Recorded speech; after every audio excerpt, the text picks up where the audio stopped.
Bago talagang bagong hepe ng Philippine National Police, mas nakilala muna si Police Major General Nicolas Torre III na mga taong malalapit sa kanya sa lugar na kanyang pinanggalingan. Yan ang ulat ni Regine Lanuza ng PTV Davao. Matalino. Yan ang paglalarawan kay Police Major General Nicolas Torre III ng mga nakakakilala sa kanya. Dito sa isang subdivision sa Barangay Zone 2, Coronadal City, South Cotabato, nanirahan si General Torre noon.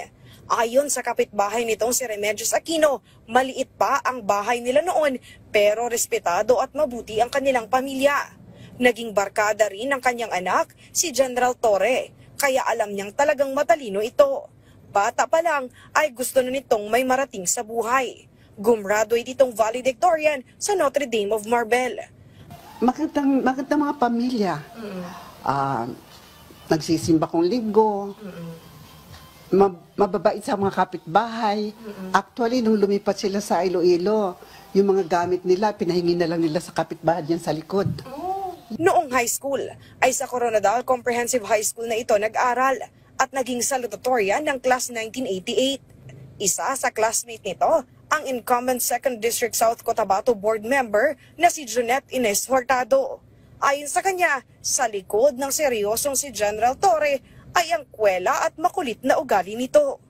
Noong high school pa lang ay kadalasan siyang tinutokso at kinukulit.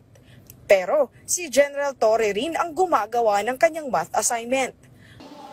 Actually, siya yung sobrang talino na hindi yung mapili. Ibig sabihin like kung gusto niyang turuan ka, humingi ka ng hindi yung katulad na iba na, di pwede mangopya kasi dapat ako lang yung matalino. High school pa lang ay gusto na ni Torre na pumasok sa Philippine National Police Academy o PNPA. Pero dahil kailangan ng 72 academic credits, ay pumasok muna ito sa isang pribadong eskwelahan. Nagtapos ito ng top sa PNPA Tagapaglunsad Class of 1993 at doon na nagsimula ang kanyang karera bilang pulis. Na-assign ito sa iba't ibang lugar sa Luzon, Visayas at Mindanao. Hanggang noong June 2024, na-assign ito sa Davao Region. At dito na ito naging kontrobersyal nang inaresto nito si Kingdom of Jesus Christ Pastor Apollo Kibuloy. Mas naging kontrobersyal pa ito nang maging head ng Criminal Investigation and Detection Group o CIDG noong September 2024 at inaresto si dating Pangulong Rodrigo Duterte.